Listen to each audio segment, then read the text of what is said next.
La clé du mystère sur Fréquence Évasion, histoire insolite, recherche et témoignages. Dans quelques instants, la clé du mystère sur Fréquence Évasion. Aujourd'hui, nous partons avec Elisabeth de Caligny à Versailles. Nous allons découvrir les mystères et les fantômes de Versailles. C'est tout de suite dans la clé du mystère. Poussez vos coups de gueule en direct sur l'antenne.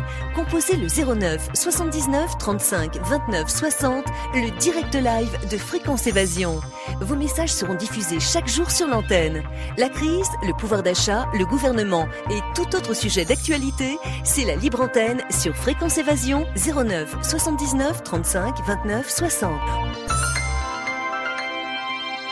Coût d'un appel local est gratuit depuis une ligne internet. Fréquence Évasion. Fréquence Évasion. La clé du mystère sur Fréquence Évasion, histoire insolite. Elisabeth, bonjour, merci d'être avec nous. Bonjour Alain, bonjour à tous et à toutes. Alors, lors de notre dernière émission sur Trianon, nous n'avons pas eu le temps d'évoquer certains témoignages fort intéressants d'apparitions au Petit Trianon. Nous allons le faire dans cette seconde émission consacrée au mystère de Versailles. Qui sont-ils, ces témoins ? Il y a différents témoins, ce sont plutôt des touristes, mais enfin il y a un petit peu de tout. La dernière fois, on avait surtout parlé de l'histoire des deux Anglaises, qui avaient fait cette découverte et de quelques autres témoins. Mais dans le temps, des gens divers et variés, des personnes diverses et variées qui ont été faire un petit tour dans l'enceinte du Petit Trianon ont eu des surprises. Ah oui. Ça a été relaté par certains, pas tous, parce que les gens en général gardent pour eux leurs histoires, mais de temps en temps ça apparaît au coin d'un blog ou d'un petit récit. Également le jardinier en chef du domaine de Versailles, Alain Baraton, qui a écrit plusieurs livres très intéressants que je vous conseille de lire d'ailleurs, parce qu'il y a des tas d'anecdotes et c'est absolument passionnant.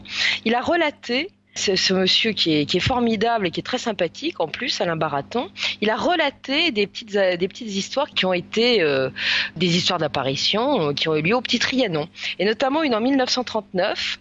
Ce sera un petit garçon qui, en se promenant avec ses parents, aurait aperçu une jolie dame dans de beaux atours, avec une robe longue, et il s'en serait approché et il aurait tenu la conversation à cette jolie dame qu'il aurait trouvée absolument magnifique, et il aurait rapporté l'histoire, et on en a déduit que ce serait la reine Marie-Antoinette avec laquelle il aurait discuté. Alors il aurait expliqué qu'elle était très gentille, que la conversation aurait été charmante et que surtout que la reine, elle était absolument magnifique. Il avait remarqué qu'elle avait un petit accent, ce qui a fait dire effectivement par la suite que ça pouvait bien être la reine. Il y a également un autre cas qui est rapporté par Alain Baraton, qui est celui d'une employée qui se retrouvait au château de Trianon. Alors le petit château, là c'est pas le hameau. Et au château de Trianon, régulièrement, cette dame, pratiquement tous les matins, elle retrouvait dans le placard à balai qui se trouvait sous l'escalier, qui montait aux étages, un homme qui se dénommait Philippe et qui disait être le jardinier de la reine Marie-Antoinette quand elle était au hameau. D'accord. Et elle lui tenait la conversation tranquillement. C'était un peu particulier. Oui. Mais apparemment, c'est une histoire vraie. Et le 21 mai 1955, un avoué londonien et son épouse rencontrent le chemin du hameau des dames en robe jaune chatoyante, c'est ça ? C'est une dame. C'est une dame. Il y en avait qu'une seule, donc elle avait une très belle robe jaune. Elle était assise, une robe longue évidemment. Elle était assise avec deux hommes, avec lesquels elle conversait. Ils portaient des longues vestes ouvertes sur le devant, comme à la mode ancienne du XVIIIe siècle, des bas et des chaussures noires avec des boucles d'argent. Et puis à un moment, ils se sont éloignés. Ils se sont engagés dans une avenue où il y avait un petit bois, un petit peu plus loin. Ce bois, vu le témoignage assez précis donné par cet avoué, a été identifié comme le bois des 11 arpents, qui a réellement existé et qui n'existe plus de nos jours, mais il n'existait plus depuis bien longtemps quand cet avoué l'a vu, puisqu'il avait été rasé en 1786. Donc on s'est vraiment retrouvé dans un espace-temps un petit peu différent là, ce qui est fréquent dans cette partie de Versailles, comme on a pu le remarquer la dernière fois. Alors là, ça se complique, parce qu'il y a l'histoire des femmes à la tête coupée. Ah oui, alors ça, j'aurais pas aimé ce genre d'aventure, parce que ça doit être absolument terrorisant. La première, est arrivé à un peintre qui s'appelle René Kuder. Et ce peintre, en 1958, demande à un gardien du hameau s'il peut venir s'installer pour peindre tranquille, faire des croquis à l'intérieur de la bergerie du hameau.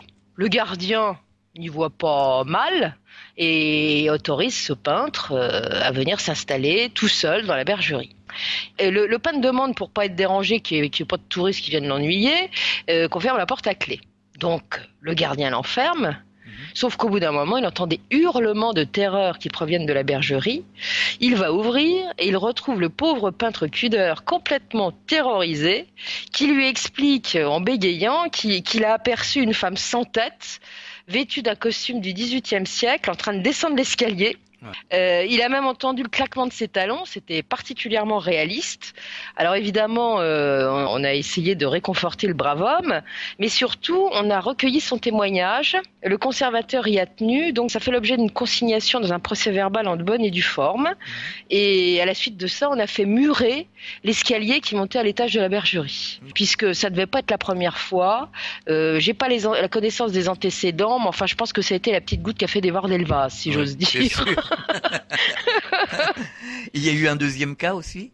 Alors oui, il y a eu un deuxième cas. Alors là, c'est pas dans le même bâtiment. Ça se trouve dans la maison de la Reine qui se trouve au hameau. C'était un ouvrier qui était chargé de la réfection de la pièce de réception de ce bâtiment. Et d'un seul coup, il aperçoit une femme en robe de soie qui elle aussi est en train de descendre l'escalier, qu'il est un petit peu surpris, donc il s'en approche pour aller voir, et là il est carrément stupéfait et terrorisé, car la dame en question n'a pas de tête, mais pire encore, elle tient sa tête entre ses mains. Et cette tête regarde l'ouvrier et elle a un sentiment de haine et de colère absolument atroce. Le gars est complètement foudroyé de frayeur. Il pousse des hurlements évidemment et il essaye de sortir à tout prix de cette pièce, mais c'est absolument terrible parce qu'à ce moment-là, tous les objets qu'il y a dans la pièce se mettent à voler dans tous les sens. C'est vraiment un phénomène de poltergeist, on peut dire ça comme ça. Il essaye de sortir mais toutes les issues sont verrouillées et donc il est retenu prisonnier à l'intérieur de cette pièce, il hurle comme un possédé, c'est le cas de le dire, et on finit par lui ouvrir, et inutile de vous dire que ce brave ouvrier va sortir comme une flèche du bâtiment, et on ne le reverra jamais. C'est pas lui qui finira les travaux. Mais finalement, ça me fait penser aux médiums qui nous disent régulièrement qu'ils voient justement des personnages dans différentes positions, avec différents symboles. Quelque part, ces gens-là étaient peut-être médiums. Ah c'est tout à fait possible, parce que ça n'arrive pas à tout le monde. Il y a des millions de touristes qui visitent Versailles depuis la nuit des temps. On n'a que quelques rares témoignages qui sont rapportés. Ils sont assez nombreux, certes, mais en proportion de la population qui vient visiter Versailles, c'est une goutte d'eau dans l'océan. Mais donc je pense qu'effectivement, ces gens qui aperçoivent quelque chose ont certainement des capacités médiumniques. Cela étant, je pense que s'il y a des problèmes d'espace-temps, ça peut arriver à tout le monde. Faut pas forcément être médium, il suffit d'être là au mauvais moment et au mauvais endroit, si je puis dire.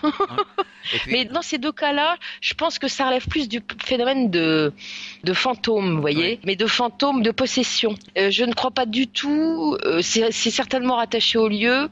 Je pense pas que ce soit un problème d'espace-temps là-dedans. Peut-être que les deux personnes, le peintre comme l'ouvrier, étaient médiums, ça c'est possible, mais je pense que c'est un phénomène de hantise. Et alors, le tout est de savoir qui est la personne supposée qui aurait pu apparaître à ces gens. Alors, on remarque que c'est la même mise en scène, c'est-à-dire que c'est une dame qui est en robe d'époque, qui descend un escalier, que ce soit dans la bergerie ou le bâtiment de la Reine, et sans tête. Alors, Reine Marie-Antoinette...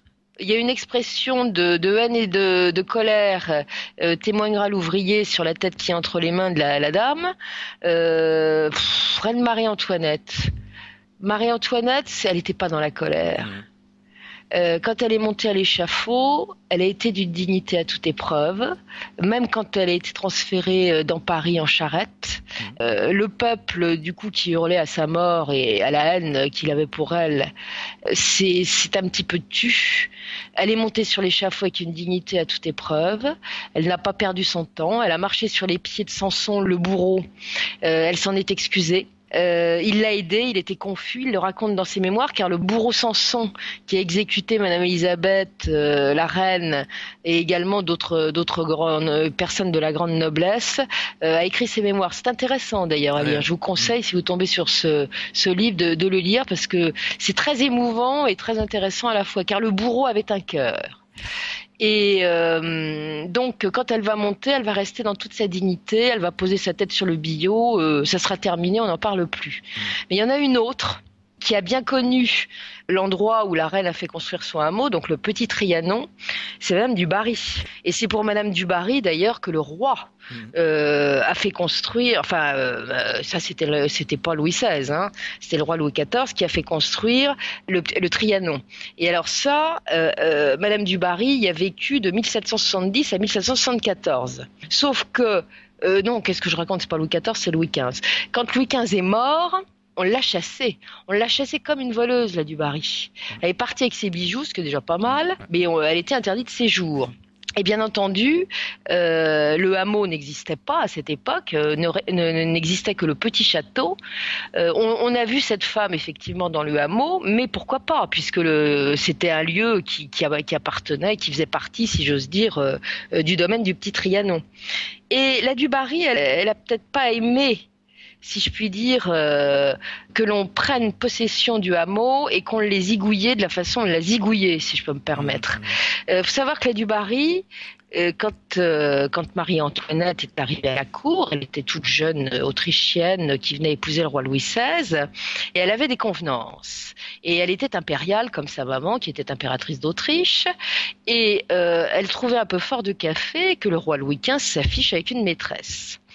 Et quand elle a rencontré la du Barry, elle a refusé systématiquement de lui adresser la parole. Et ça, la du Barry l'a eu vraiment en travers. Elle n'a pas digéré qu'on puisse la traiter de telle façon. Elle s'en est plainte au roi. Le roi Louis XV était un petit peu ennuyé dans cette affaire-là. Il s'était arrangé avec le dauphin pour qu'il explique à son épouse qu'il fallait qu'elle fasse un petit effort. Il n'empêche que la jeune Marie-Antoinette n'a jamais cédé sur le sujet. Donc la du Barry en voulait profondément à Marie-Antoinette, et peut-être que par l'au-delà, de l'au-delà, eh bien, elle avait toujours cette rancœur vis-à-vis de la reine, et peut-être était celle qui venait hanter, si je puis dire, son domaine. Et puis il y a autre chose, c'est que la du Barry, elle est morte dans des conditions absolument épouvantables et très en colère. Très en colère et très effrayée, ce qui pourrait peut-être expliquer l'expression du visage entre les mains du fantôme. Je vais en profiter pour faire une petite aparté là-dessus, parce que c'est intéressant. Madame du Barry, c'est une grande dame. C'est une grande dame qui était profondément aimée, qui était profondément, comment dirais-je, gâtée par le roi Louis XV, qui lui a offert un écrin de bijoux absolument incroyable. Et quand elle est partie, puisqu'elle a été chassée de Versailles, elle est partie avec toute sa cassette. Et sa cassette contenait entre autres 140 gros diamants, 700 brillants, 300 perles énormes, des saphirs, des émeraudes et un tas d'autres bijoux précieux qu'on estimait à l'époque pour 1 500 000 livres, ce qui est absolument énorme. Et elle va s'installer à Louvciennes, et une nuit, dans la nuit du 10 au 11 janvier 1791, quelqu'un va venir chez elle et fracturer une commode où il y a tous les bijoux. Et on lui vole tout. Et la du Barry va commettre une erreur grossière. Ces bijoux, elle y tient comme à la prunelle de ses yeux. Mais vraiment, c'est vraiment ce qui compte le plus au monde pour elle. Et elle va faire placarder dans tous les environs un avis de recherche pour ses bijoux. Et elle propose 2000 louis, pour qu'on lui retrouve ses bijoux. Et c'est extrêmement circonstancié, il y en a 2 ou 3 pages. Ouais. Et il y a toute la description de ce qu'elle recherche. Et elle va apprendre à un moment que ces bijoux, finalement, seraient partis pour Londres, et que quelqu'un essaierait de les vendre à Londres. Donc, elle va faire des allers-retours entre la France et Londres pour essayer de retrouver sa cassette. Et elle ne va pas y arriver. Sauf qu'il y a à l'époque, on est en pleine terreur à ce moment-là, un accusateur public que tout le monde connaît qui s'appelle Fouquier-Tinville. Et Antoine de Fouquier-Tinville, il a tout le monde à l'œil et il a évidemment vent de ce que tu es en train de faire, la du Barry. Et la du Barry, évidemment, est un des symboles de l'ancienne époque, cette époque qu'il faut éradiquer. Donc il va la faire arrêter. Elle va être jugée à la va-vite, comme le seront tous les autres, mal défendue ou pas défendue du tout, parce qu'on ne permettait pas aux avocats de faire leur travail à l'époque, et elle va être condamnée à mort dans la foulée, parce qu'en général, ça ne traînait pas. Et alors, ça va être terrible, parce que ça, c'est ce que le bourreau Samson rapporte. Elle est absolument terrorisée, effrayée. Alors, ce n'est plus la jolie dame de l'époque, elle s'est empâtée, elle est rouge, parce qu'elle a peut-être un peu abusé des bonnes choses, la bonne chair. Et malgré sa rougeur, de temps en temps, elle devient toute pâle. Elle s'évanouit au moment où on va lui couper les cheveux. On la fait rentrer au greffe. Elle passe de toutes les couleurs et elle se met à hurler. Elle veut pas qu'on lui coupe les cheveux. Et quand on lui coupe les cheveux, quand on arrive quand même, ils sont à 3 à la maintenir, et ça va durer un moment, elle va pousser des hurlements de haine et de rage pour qu'on arrête de lui couper les cheveux. Ensuite, on va la mettre sur une charrette où elle ne va pas arrêter de hurler sa détresse, tout sa colère également. Et puis, il y a des moments où on ne l'entend plus, elle devient pâle, elle est au bord de l'évanouissement. La foule est dubitative, parce que ça n'est plus la reine Marie-Antoinette, c'est la favorite d'avant. Donc on ne sait pas trop ce qu'elle fait sur la charrette, et puis c'est plus la jolie dame, c'est une vieille dame qui n'a plus son physique, qui n'a plus sa stature d'antan. Donc ça laisse un silence. Puis quand elle arrive sur l'estrade, alors là c'est pire que tout, elle ne veut pas monter. Elle hurle, il va falloir des aides pour la monter jusqu'à la guillotine. Et elle va se débattre comme une malheureuse, et en poussant des hurlements de rage, de tout ce qu'on veut, et surtout de frayeur. Et on mettra 3 minutes à la monter. Et alors, pour lui faire mettre la tête sur le billot, je ne vous dis pas. Donc, elle finira dans un état de colère effroyable, dans un état de détresse et de peur terrible. Et il se pourrait bien, pour cette raison, et ça c'est mon avis, ça n'emporte que moi, que ce soit la personne à la tête coupée qu'on a vue dans le hameau, il se pourrait bien que ce soit même du Barry, et peut-être pas Marie-Antoinette, qui était beaucoup plus digne et beaucoup plus accablée à la fin de sa vie.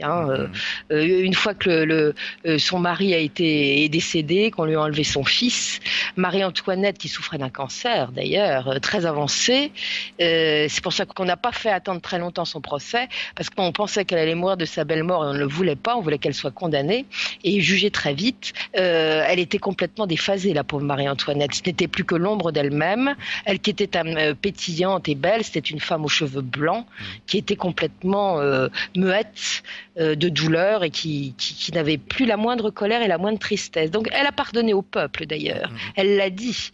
Elle a dit qu'elle en voulait à personne.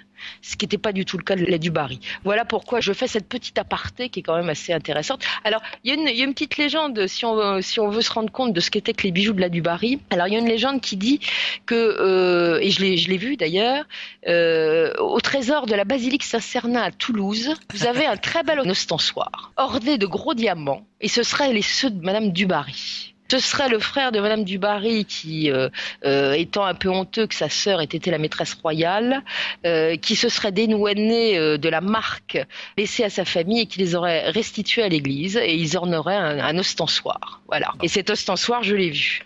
Je vais les vérifier. Allez voir. Il est dans une vitrine. J'ai fait une photo très bizarre d'ailleurs, parce que je faisais des photos d'orbes. Et juste en face, il y a un autre ostensoir. Et quand j'ai fait la photo, eh bien, il y avait une anomalie photographique caractérisée. Elisabeth, on marque une pause, on revient dans quelques instants. Fréquence Évasion Radio.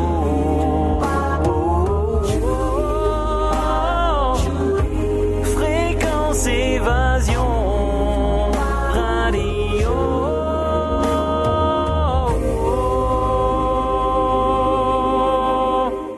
La clé du mystère sur Fréquence Évasion, histoire insolite. Nous sommes de retour à Versailles, toujours en compagnie d'Elisabeth de Caligny pour découvrir les mystères et les fantômes de Versailles. Alors, il y a eu des témoignages anonymes. Quels sont ces témoignages ? Alors, va y avoir des témoignages anonymes. Alors, une fois, une femme qui se trouve dans le château, le petit château de Trianon, va apercevoir une très jolie vitrine remplie de jolies perruques. Et elle se retourne pour aller voir ailleurs. Et puis, elle se retourne à nouveau et il n'y a pas de meubles. Donc ça a disparu, donc ça elle le signalera. 2 autres dames vont un jour croiser de jolies dames en robe d'époque qui sont coiffées de ces grandes coiffures très hautes, vous savez, ces choucroutes à étage qui étaient à la mode, où on mettait sur le devant un petit bateau.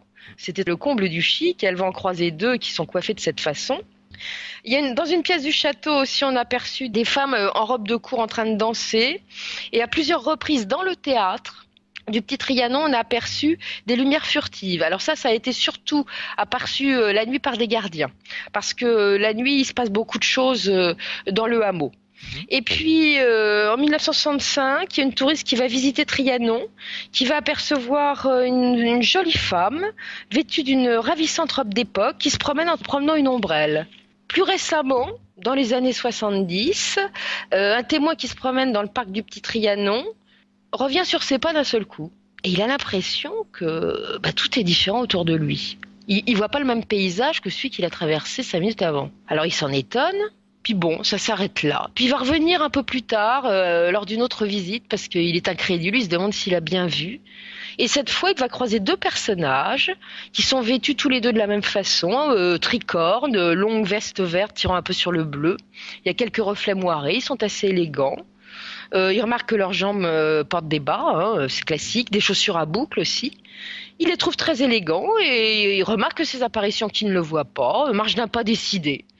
Donc, il est surpris, et surtout, il est encore surpris car il remarque la même chose que la fois précédente. C'est-à-dire que le paysage alentour a changé. Ça lui paraît complètement irréel, on dirait un décor de théâtre. Il a l'impression que l'atmosphère est lourde et électrique, ça a déjà été décrit par les 2 Anglaises. Oui. Et derrière une fenêtre, il a l'impression qu'il y a un orage qui va éclater, et il ne va pas pouvoir dire que c'est quelque chose dont il a entendu parler, puisque quand on va l'interroger sur cette affaire-là, dans le détail, parce qu'il va en parler très ouvertement, on va lui demander s'il a connu l'histoire des 2 Anglaises. Et il se trouve que cet homme n'a jamais entendu parler de cette histoire-là, il va se documenter après, et il retrouve évidemment énormément de points communs entre l'expérience qu'il a faite et celle qu'ont faite les 2 Anglaises bien des décennies avant. Et alors en 2007, il va y avoir une apparition qui est rapportée par un témoin, qui se promène avec sa mère à Versailles. Alors ils vont dans le parc, ils vont au château, il n'y a pas de souci, tout se passe bien. Mais devant le petit château de Trianon, ils vont remarquer un phénomène curieux. L'atmosphère est soudain pesante, étrange, les bruits sont assourdis. Ils ont l'impression que le temps s'est arrêté, que tout est immobile. Et le témoin va regarder le petit château, et derrière une fenêtre, il va percevoir une sorte de silhouette blanche qui est un peu éthérée. Dans la seconde, elle a disparu. Il se demande s'il a eu la berlue ou pas. Plus récemment, en septembre 2008, vous avez un témoin qui va s'attarder dans la chambre de la reine au château de Trianon pour admirer le mobilier. Et cette personne va d'un seul coup se sentir oppressée avec un coup de déprime terrible. Ça, c'était arrivé à une des 2 Anglaises. Et alors, à sa grande surprise, de derrière un rideau, il va voir de la fumée sortir. Alors, sur la seconde, il se dit qu'il y a le feu, mais non, pas du tout.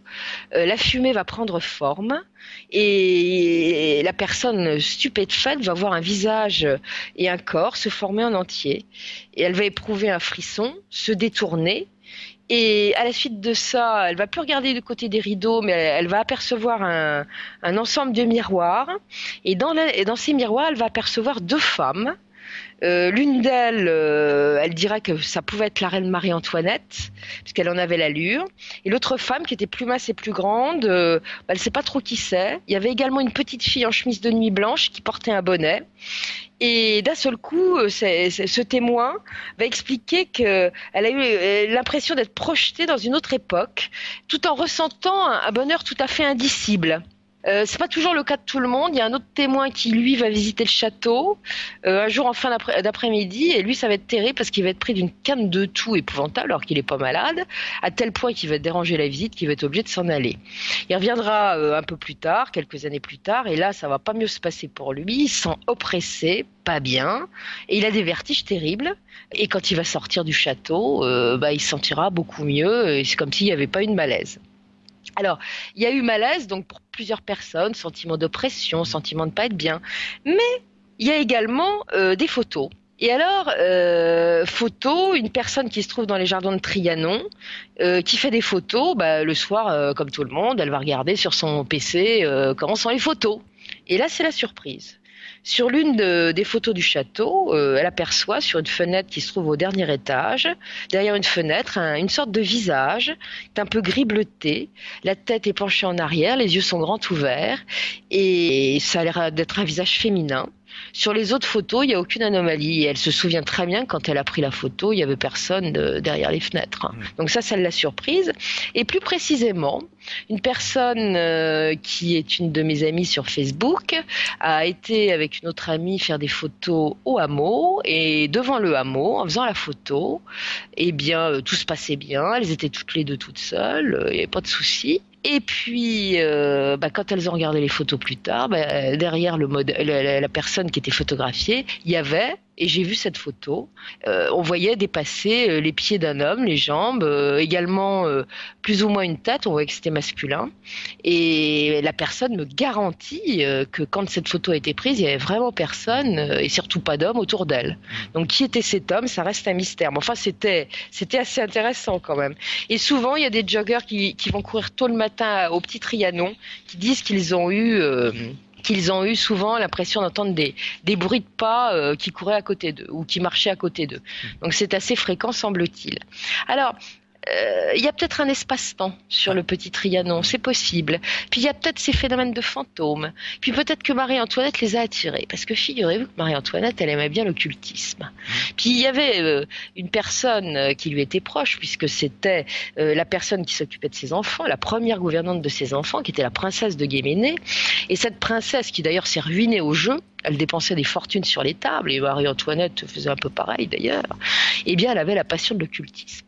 Et alors, elle se baladait toujours avec des petits chiens et elle faisait souvent au milieu d'une conversation très intéressante, c'est une femme très cultivée, eh bien, elle tombait dans une sorte de transe et elle se mettait à parler et elle disait qu'elle communiquait avec les mondes intermédiaires et que si elle pouvait le faire, c'était à cause de ses petits chiens.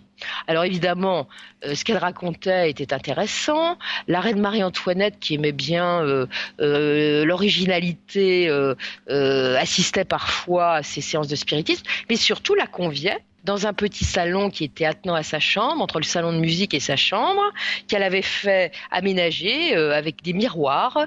On appelait ça le salon des glaces d'ailleurs.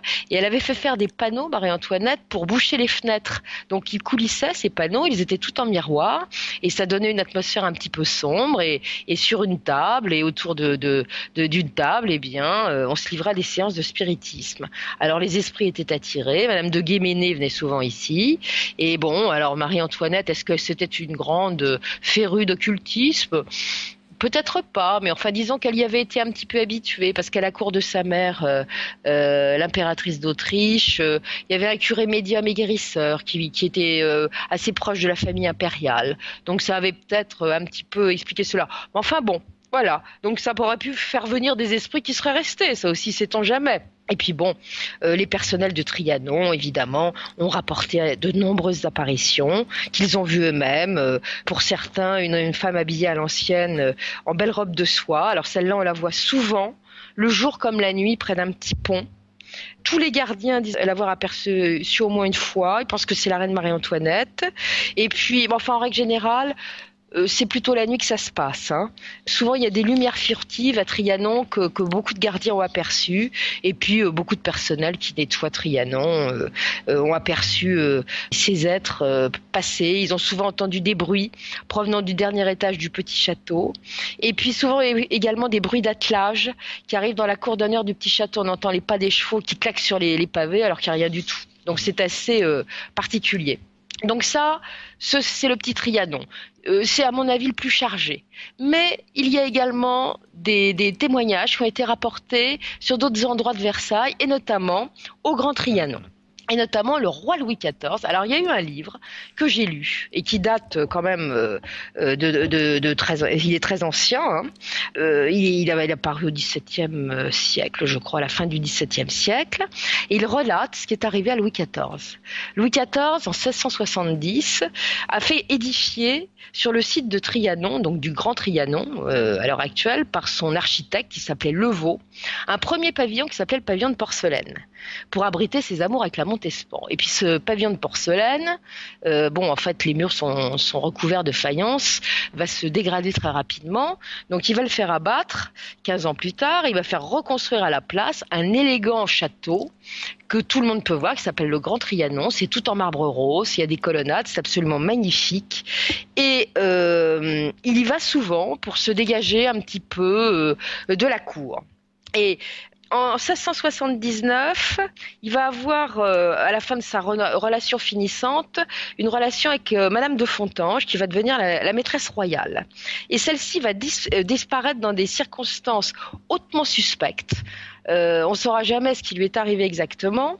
Toujours est-il que il va se retrouver un jour où il va passer une nuit loin de la cour à Grand Trianon avec son épouse secrète, hein, qui est Madame de Maintenon. Ça sera le jour de la Saint-Louis d'ailleurs. Il lui est arrivé une drôle de chance en 1695. Il est à peine endormi, il est dans son lit, quand soudain il est réveillé en sursaut. Et il ouvre l'œil et qu'est-ce qu'il voit au pied de son lit ? Son ancienne maîtresse, Madame de Fontanges. Elle est vêtue d'un drap mortuaire qu'elle enlève et là il la voit magnifique, jeune, parée de ses bijoux et de ses plus beaux atours comme autrefois.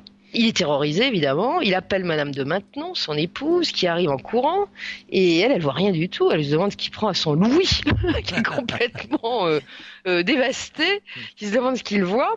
D'ailleurs, il était très, très religieux à la fin de sa vie, le roi Louis XIV. Hein. C'était Madame de Maintenon qui l'avait un peu bigotisé. Et donc, il avait toujours sa table de nuit, un peu d'eau bénite dans un vase. Donc, il va se mettre à asperger comme un excité le tour de son lit pour faire disparaître le fantôme, mais ça ne donne rien du tout. Il a beau faire des signes de croix à tout va, Madame de Fontanges ne disparaît pas pour autant. Et à un moment, il veut la toucher et elle lui dit surtout « Ne me touchez pas ». Car les ombres n'ont de réel que l'apparence. Et il n'est pas au bout de ses surprises, le pauvre Louis XIV, parce que ce qu'il voit apparaître le laisse pantois. Il voit déjà apparaître Rabelais qui tient dans sa main le livre sur les poisons, accompagné du marquis de Louvois et du duc de la Feuillade. Donc, il est terrorisé. Bon, il faut savoir que Louis XIV était peut-être médium.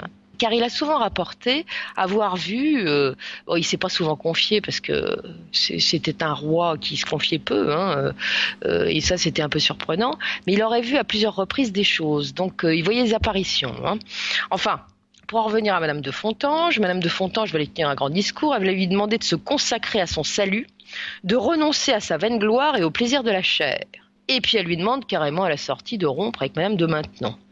Alors évidemment, il n'est pas trop d'accord, Louis XIV, il aime bien sa Madame de Maintenon, pour ses vieux jours, ils s'entendent bien, il l'a épousée en 1683, donc ça fait un petit moment, et Madame de Fontanges insiste, elle trouve que désolante qu'il se trouve toujours dans les bras de quelqu'un qu'il considère comme une maîtresse, parce que lui de son temps, à elle, quand ils étaient ensemble, eh bien, ils avaient eu une romance, et lui avait dit à plusieurs reprises qu'il l'aimait profondément et qu'elle était la femme qu'il adorait le plus. Alors, est-ce que ce fantôme était jaloux? Elle l'ennuyait, c'est encore possible. Enfin, elle va pas partir comme ça, Mademoiselle de Fontanges. Elle va lui dire que s'il ne quitte pas Madame de Maintenon, eh bien, son purgatoire sera brutal, alors que si il se décide à enfin l'abandonner, eh bien, il n'en sera qu'elle léger. Et elle sait de quoi elle parle, puisqu'elle explique au roi qu'elle se trouve elle-même au purgatoire et que c'est pas très rigolo. Elle le va le supplier de se tourner davantage vers Dieu.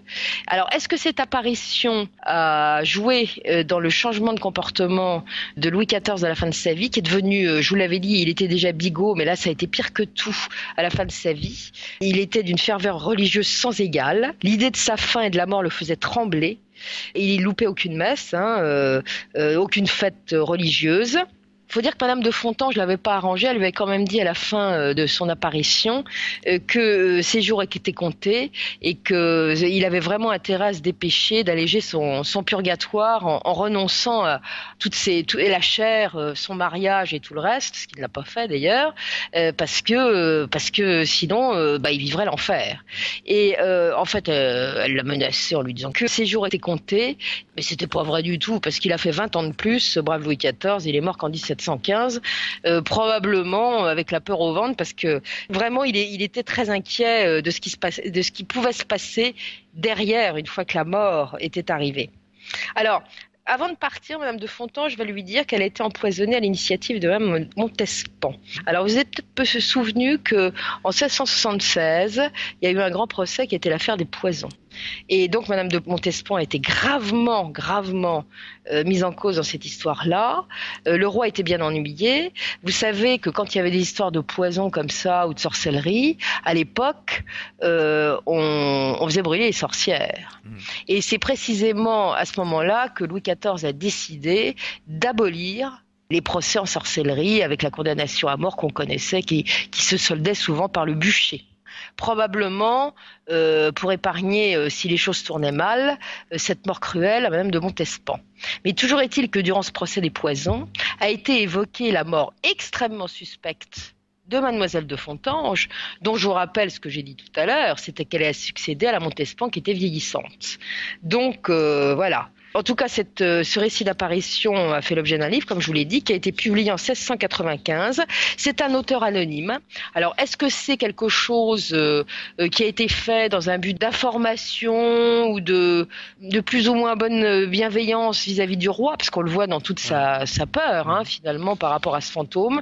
On n'en sait trop rien, mais en tout cas, c'est un livre d'époque que j'ai eu l'occasion de lire. Alors, Elisabeth, je vous propose de marquer un temps d'arrêt. On revient dans quelques instants. À tout de suite.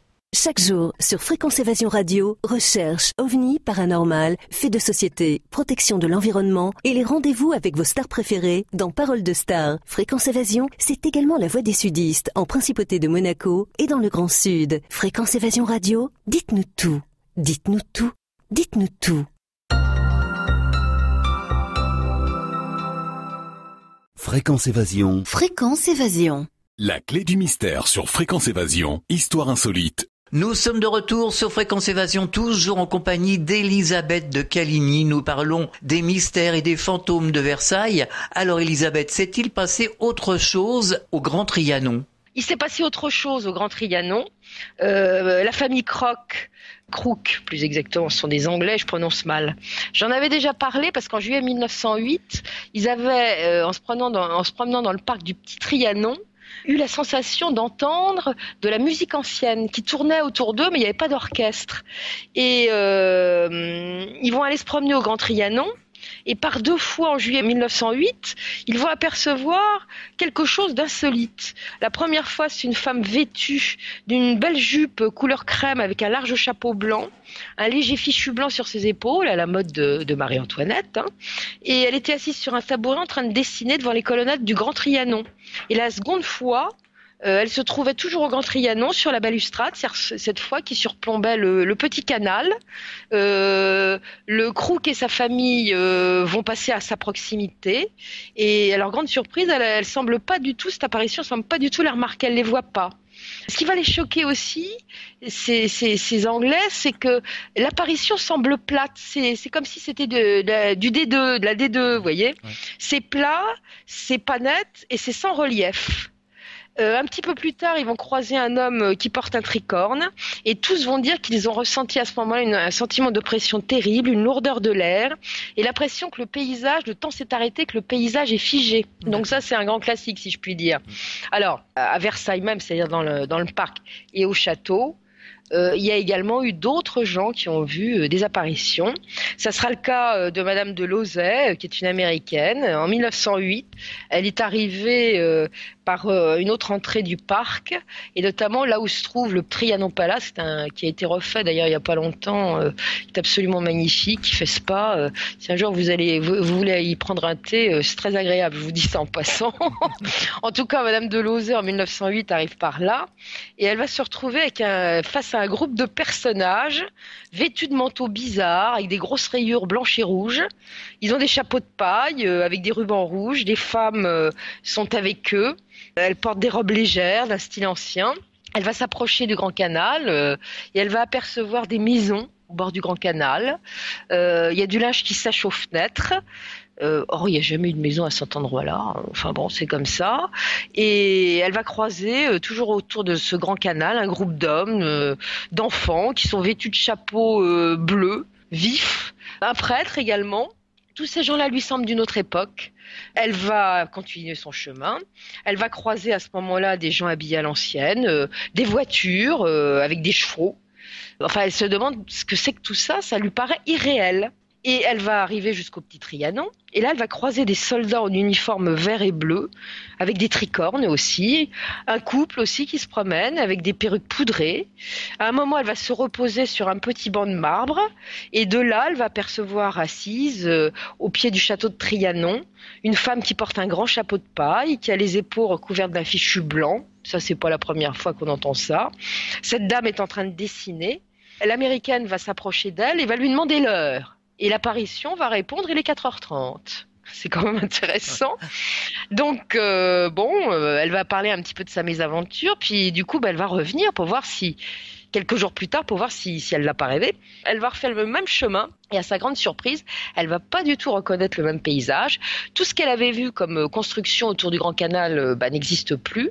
Quand elle va se rendre au Petit Trianon, elle ne va pas retrouver le banc de marbre où elle s'était assise, et elle ne fera aucune rencontre insolite. Elle ne racontera cette affaire-là que beaucoup plus tard, Madame de Lauzet.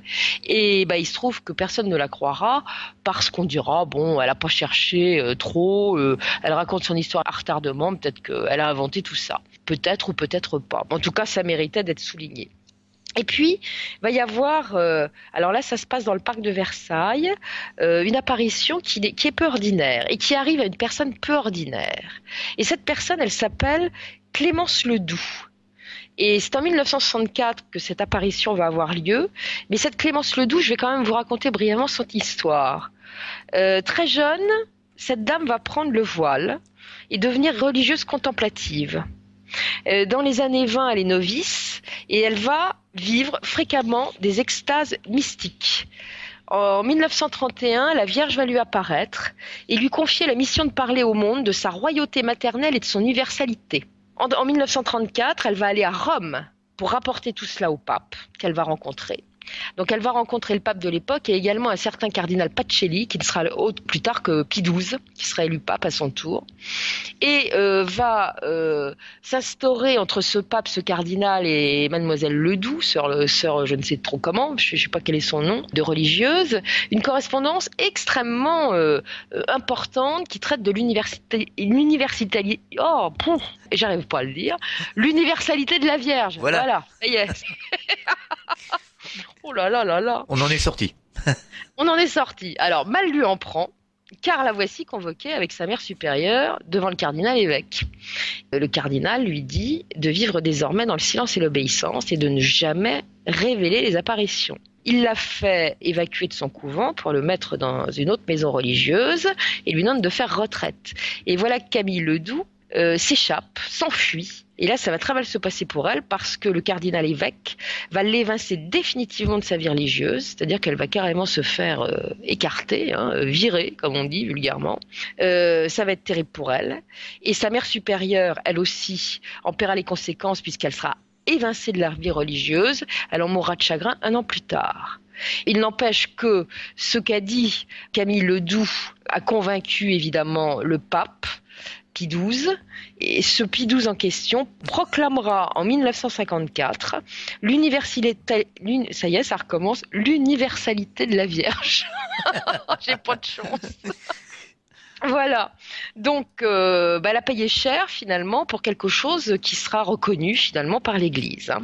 Alors, pour en revenir à cette Camille Ledoux qui se balade en 1964, elle est avec un prêtre qui l'accompagne. Elle est laïque maintenant, elle est plus religieuse depuis bien longtemps. Et elle est dans les parcs du château. Son ami est en train de la filmer avec une petite caméra Super 8 quand il la voit soudain déambuler d'une curieuse manière. D'un seul coup, elle se retourne à droite et à gauche. Elle a plus l'air d'être vraiment là. Et tout le reste de la promenade, elle va être complètement silencieuse, à jouer un peu les girouettes à droite et à gauche, l'œil écarquillé. Il se demande vraiment ce qui lui arrive parce qu'il l'a jamais vu comme ça. Lui ne voit rien parce qu'il y a personne autour d'eux. Il se demande pourquoi elle fait ça, vraiment. Et après la visite, Camille Ledoux va lui expliquer que elle était entourée de gens qui étaient en costume d'époque, qui étaient probablement, selon elle, de l'époque Louis XIV. Ils avaient l'air d'errer, ils semblaient tristes, et elle dira que c'était probablement des âmes du purgatoire qui étaient en errance dans le parc de Versailles. C'est possible, d'ailleurs, parce que comme je vous l'ai dit tout à l'heure, à Versailles, il s'en est passé des vertes et des pas mûres. Donc peut-être que ces gens, ces âmes, errent éternellement dans le château, et que quand on est médium, ce qui est probablement le cas de Camille Ledoux et de quelques autres, eh bien, on les aperçoit.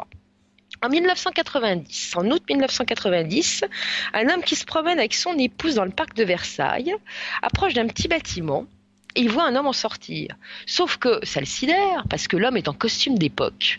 Il n'est pas très grand, il fait à peu près 1m60, il a un visage grossier et il pense que c'est un laquais. Il a une redingote avec des parements bleus, des bas blancs, un tricorne noir. Et il va s'apercevoir que le personnage qui est en costume d'époque le regarde et qu'il a l'air d'un seul coup effrayé. Comme si lui, le touriste, effrayait cet homme.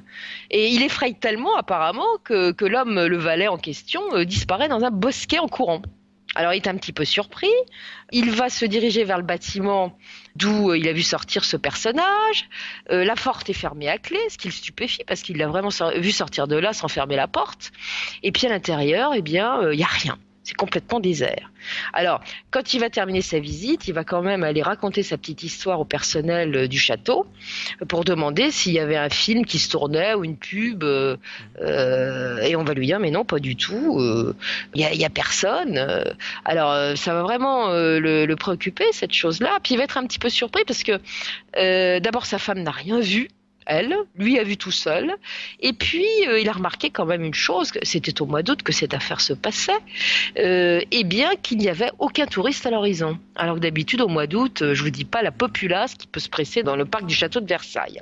Donc ça c'est encore un élément de plus pour dire qu'il se passe de bien drôles de choses. Une autre fois, c'est une femme qui se promène à l'orangerie, sur le site d'un ancien labyrinthe qui a disparu, et elle va sentir sur sa nuque la pression d'une main gantée. Ça lui paraît pas agressif, ça lui paraît même assez doux comme pression, mais surtout, elle entend une voix qui lui dit « Tu n'es pas d'ici ». Alors évidemment, elle sursaute, elle va poursuivre sa promenade, mais ça va pas s'arrêter là, parce que près d'un bosquet, elle va apercevoir une femme en larmes, qui est en costume d'époque, qui a l'air assez agitée, elle fait les 100 pas. Donc ça va un peu la surprendre aussi. Et puis elle va continuer son chemin jusqu'à Trianon, arriver au hameau. Là, elle va apercevoir une femme en robe simple, qui est en train de démouler des fromages frais. Un peu plus loin, une autre qui étend du linge, des grands draps sur la pelouse pour les faire sécher. Et puis encore un peu plus loin, un groupe de jolies femmes en robe d'époque, assises sur la pelouse sur une espèce de nappe blanche. Alors bon, cette dame a peut-être des raisons de voir tous ces personnages puisqu'elle dira qu'elle est médium. Et puis bon, à l'intérieur du château, il y a quand même quelques petites choses qui se passent de temps en temps et qui posent problème à des ouvriers. Là encore, c'est le cas d'un autre ouvrier qui a eu des soucis, mais cette fois dans le château.